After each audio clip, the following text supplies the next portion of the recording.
प्रणाम जी प्रणाम। भाग्य और कर्म का सिद्धांत बताते हैं आपको। देखिए, सत्य घटना ये है बनारस की। तुलसीदास जी तुलसी घाट जो बनारस में है, उस घाट पर ही रहते थे। वहाँ पे एक पीपल का पेड़ पुराना आज भी है, उस समय तो हज़ारों साल से पीपल का पेड़ था। तो तुलसीदास जी रोज़ वहाँ जल पीपल के पेड़ में चढ़ा देते थे, भाव भक्ति से रोज़ जल चढ़ाते थे, सालों सालों जल चढ़ाते थे।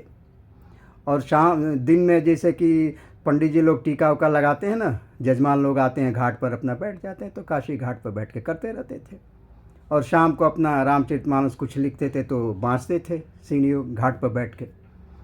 सालों सालों से ये चलता रहा सिलसिला। तो एक दिन दैत्य प्रकट हुआ।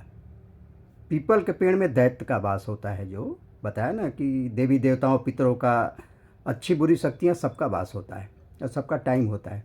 तो दैत्य प्रकट हो गया, तुलसीदास जी से कह रहा कि दैत्य की हमको वरदान मांगिए हमसे, हमको तो आपने बहुत खुश कर दिया, सालों से आपने जल चढ़ाया जो हमें मिला। तो तुलसीदास ने कहा कि भाई हमको और कुछ नहीं चाहिए, प्रभु राम का दर्शन, राम लक्ष्मण का दर्शन करा दीजिए। तो दैत्य ने बोला कि जो आप शाम को प्रवचन करते हैं तो एक बुढ़ा आदमी आके बैठता है पीछे, सबसे पीछे लाठी लिए रहता है बुढ़ा आदमी, वो हनुमान जी हैं, उनको पकड़िए, वो दर्शन कराएंगे। अच्छा, तो तुलसीदास जी और बोला दैत्य की देखिए आप पीछा मत छोड़िएगा, वो मारेंगे डंडे से, भगाएंगे आपको, पीछा मत छोड़िएगा, पकड़ लीजिएगा एकदम पैर उनका, वो बता देंगे आपको, दर्शन करा देंगे। तो तुलसीदास ने कहा ठीक है। शाम को जब प्रवचन उसी तरह करने बैठे तो देखे कि हाँ भाई ये तो रोज़ जो बुढ़ा आता था वो बुढ़ा तो बैठा है उसी तरह।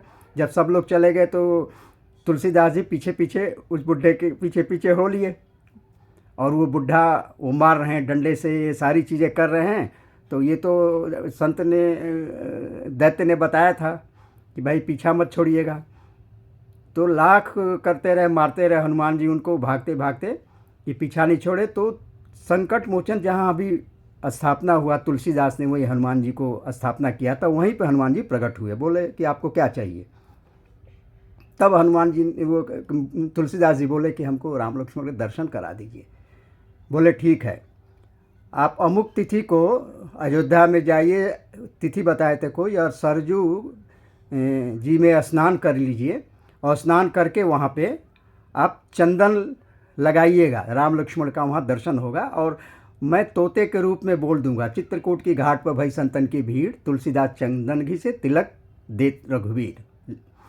तो उसी तिथि को तुलसीदास जी वहाँ गए हैं, सरजू में स्नान किया अयोध्या में। उसी तिथि को दो बालक आए तो टीका लगा रहे हैं चंदन, तब तक तोते के रूप में हनुमान जी प्रकट होकर बोले वो सारी चीज़ें। तो उन्होंने पकड़ लिया पैर, तो वहाँ पे राम लक्ष्मण और तुलसीदास जी तीनों लोग ही एक दूसरे को देख रहे हैं, बाकी तो सैकड़ों जनता थी घाट पर। उस तरह से दर्शन हुआ। उसके बाद उन्होंने रामचरितमानस लिखना शुरू किया। तो अब देखिए कर्म का सिद्धांत क्या है। भाग्य में फिक्स था तुलसीदास जी को कि भाई राम लक्ष्मण के दर्शन होंगे,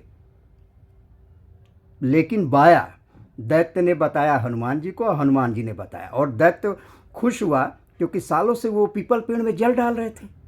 तो यही कर्म का सिद्धांत है कि भाग्य में फिक्स आ कि मिलना है तो ही कर्म आदमी वैसा किया ना, नहीं तो दैत्य भी 2 मिनट बता देता है कि अरे रोज़ तो टीका लगाते हैं आप राम लक्ष्मण का सारा चीज़, लेकिन दैत्य नहीं बताया क्योंकि कर्म का सिद्धांत यही है ना। तो भाग्य में फिक्स है कर्म, अच्छा कर्म या बुरा कर्म दोनों फिक्स होता है। कहा है ना, सुमति कुमति सब के उरहीन, नाथ पुराण निगमस कहीं, जहाँ सुमतितः संपत्ति नाना, जहाँ विपतितः कुमति निधाना। अच्छी बुद्धि दुर्बुद्धि, ये रामचरितमानस में सुंदरकांड में है, वो सारी चीज़ दिया है। वो बुद्ध से ही पता चल जाता है कि आदमी बुद्धिमान है कि दुर्बुद्धि वाला है। तो भाग्य में कर्म फिक्स अच्छा जब होता है तो उसका अच्छा परिणाम मिलता है, लेकिन कर्म तो करना ही पड़ता है ना, मगर भाग्य में फिक्स होता है। अब भाग्य में बुरा कर्म फिक्स होगा तो भी आदमी बुरा कर्म करेगा, क्योंकि बुरा कर्म करने का ही फिक्स है। तो ये तो सारी चीज़ें फिक्स है, और वही है कर्म का सिद्धांत भाग्य का। लेकिन भाग्य में फिक्स है तो ही अच्छा या बुरा कर्म आदमी कर पाता है, अन्यथा अपने बस में कुछ नहीं। हम लोग कठपुतली हैं टोटल, एक पत्ता भी जब तक ईश्वर नहीं चाहे पत्ता भी नहीं हिलता है। आज मोदी जी माध्यम बने हैं, रामलला का स्थापना हो रहा, मोदी जी को ईश्वर ने माध्यम बनाया है ना, पिछले जन्म के संत थे, अच्छा कर्म किए हैं, नहीं तो 500 साल बाद रामचंद्र जी आ रहे हैं, उनके हाथ से स्थापना हो रहा है। पत्ता थोड़े हिलता है बिना प्रभु के चाहे। लाख लोग चिल्ला रहे हैं, लेकिन इसके पीछे बहुत गहरा रहस्य है, छिपा है। पिछले जन्म का कुछ लेनी देनी होता है, पास्ट लाइफ का कुछ संबंध होता है, तो ही इंसान एक दूसरे से मिलता है जुलता है ना। कोई संबंध नहीं है तो कहाँ मिल पाता है। ये कड़वा सत्य है। हरिओम तत्सत।